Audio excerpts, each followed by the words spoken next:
హనుమంతుడు ఎందుకు పెళ్లి చేసుకోలేదు? నిత్య బ్రహ్మచారి కథ. శ్రీరామభక్తులలో అగ్రగణ్యుడైన హనుమంతుడిని మనం నిత్యబ్రహ్మచారి అని పిలుస్తాము. అయితే ఆయన పెళ్లి చేసుకోకపోవడానికి గల ఆధ్యాత్మిక కారణాలు పురాణగాథల ప్రకారం ఆయన జీవితంలో జరిగిన ఒక విశిష్ట సంఘటన గురించి ఇక్కడ వివరంగా తెలుసుకుందాం. 1. అనన్య రామభక్తి మరియు సేవ. హనుమంతుడి జీవిత పరమార్థం ఒక్కటే, అది రామనామస్మరణ మరియు రామసేవ. పూర్తి అంకితభావం. హనుమంతుడు తన సర్వస్వాన్ని శ్రీరాముడికి అంకితం చేశాడు. ఒకవేళ వివాహం చేసుకుని సంసారబంధంలో చిక్కుకుంటే తన భక్తికి మరియు రామసేవకు ఆటంకం కలుగుతుందని ఆయన భావించాడు. హృదయంలో స్థానం. ఆయన హృదయంలో కేవలం సీతారాములకు మాత్రమే చోటుండాలని, తన ప్రతీక్షణం వారి సేవకే ఉపయోగపడాలని నిశ్చయించుకున్నాడు. లోకరీత్యా ఆయనకు సీతాదేవి తల్లి, శ్రీరాముడు తండ్రి మరియు దైవం. 2. సూర్యభగవానుడి వద్ద విద్యాభ్యాసం. పురాణాల ప్రకారం హనుమంతుడు సూర్యభగవానుడ్ని తన గురువుగా స్వీకరించి విద్యను అభ్యసించాడు. నవవ్యాకరణాలను హనుమంతుడు నేర్చుకోవాలని ఆశించాడు. నియమం: సూర్యుడు 5 వ్యాకరణాలను హనుమంతుడికి నేర్పించాడు.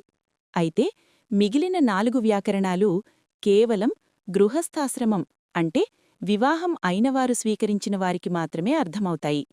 ఆ విద్యను పొందాలంటే వివాహం తప్పనిసరి అని సూర్యదేవుడు చెప్పాడు. 3. సువర్చలాదేవి వివాహం అంటే విద్యాగ్రహణం కోసం. తన విద్యాభ్యాసాన్ని పూర్తి చేయడం కోసం హనుమంతుడు ఒక అనివార్య పరిస్థితిలో వివాహానికి అంగీకరించాల్సి వచ్చింది. సువర్చల. సూర్యభగవానుడు తన తేజస్సుతో సువర్చల అనే కన్యను సృష్టించి ఆమెను వివాహం చేసుకోమని హనుమంతుణ్ణి కోరాడు. విశిష్ట వివాహం.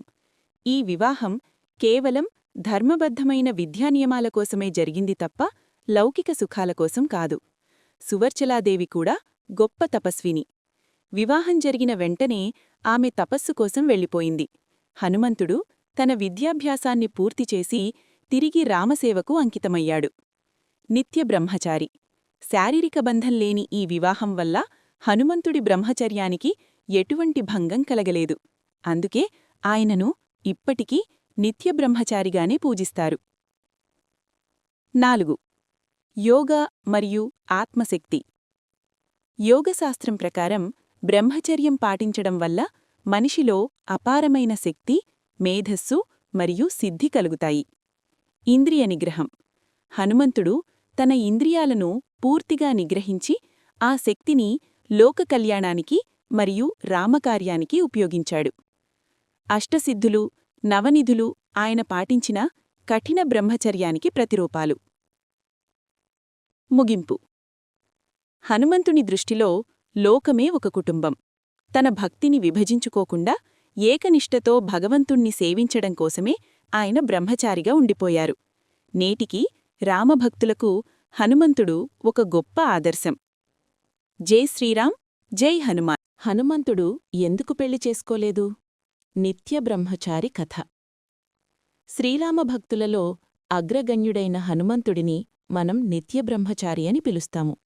అయితే ఆయన పెళ్లి చేసుకోకపోవడానికి గల ఆధ్యాత్మిక కారణాలు పురాణగాథల ప్రకారం ఆయన జీవితంలో జరిగిన ఒక విశిష్ట సంఘటన గురించి ఇక్కడ వివరంగా తెలుసుకుందాం. 1. అనన్య రామభక్తి మరియు సేవ.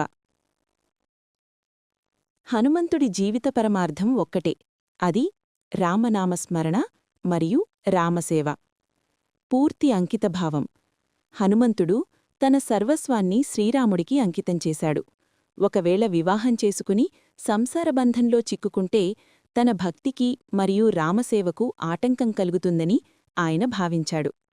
హృదయంలో స్థానం. ఆయన హృదయంలో కేవలం సీతారాములకు మాత్రమే చోటుండాలని, తన ప్రతీక్షణం వారి సేవకే ఉపయోగపడాలని నిశ్చయించుకున్నాడు. లోకరీత్యా ఆయనకు సీతాదేవి తల్లి, శ్రీరాముడు తండ్రి మరియు దైవం. 2. సూర్యభగవానుడి వద్ద విద్యాభ్యాసం. పురాణాల ప్రకారం హనుమంతుడు సూర్యభగవానుణ్ణి తన గురువుగా స్వీకరించి విద్యను అభ్యసించాడు. నవవ్యాకరణాలను హనుమంతుడు నేర్చుకోవాలని ఆశించాడు. నియమం: సూర్యుడు 5 వ్యాకరణాలను హనుమంతుడికి నేర్పించాడు. అయితే మిగిలిన 4 వ్యాకరణాలు కేవలం గృహస్థాశ్రమం అంటే వివాహం అయినవారు స్వీకరించిన వారికి మాత్రమే అర్థమవుతాయి. ఆ విద్యను పొందాలంటే వివాహం తప్పనిసరి అని సూర్యదేవుడు చెప్పాడు. 3. సువర్చలాదేవి వివాహం అంటే విద్యాగ్రహణం కోసం.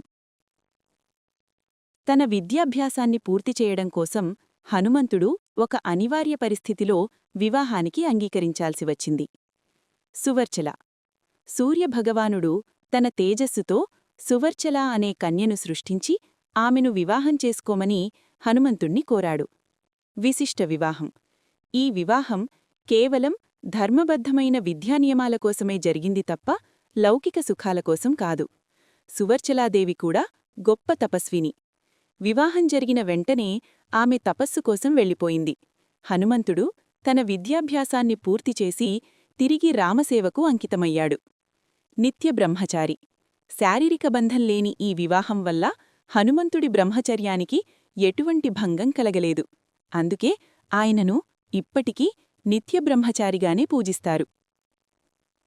4. యోగ మరియు ఆత్మశక్తి. యోగశాస్త్రం ప్రకారం బ్రహ్మచర్యం పాటించడం వల్ల మనిషిలో అపారమైన శక్తి, మేధస్సు మరియు సిద్ధి కలుగుతాయి. ఇంద్రియ నిగ్రహం: హనుమంతుడు తన ఇంద్రియాలను పూర్తిగా నిగ్రహించి ఆ శక్తిని లోక కళ్యాణానికి మరియు రామకార్యానికి ఉపయోగించాడు. అష్టసిద్ధులు, నవనిధులు ఆయన పాటించిన కఠిన బ్రహ్మచర్యానికి ప్రతిరూపాలు. ముగింపు: హనుమంతుని దృష్టిలో లోకమే ఒక కుటుంబం. తన భక్తిని విభజించుకోకుండా ఏకనిష్టతో భగవంతుణ్ణి సేవించడం కోసమే ఆయన బ్రహ్మచారిగా ఉండిపోయారు.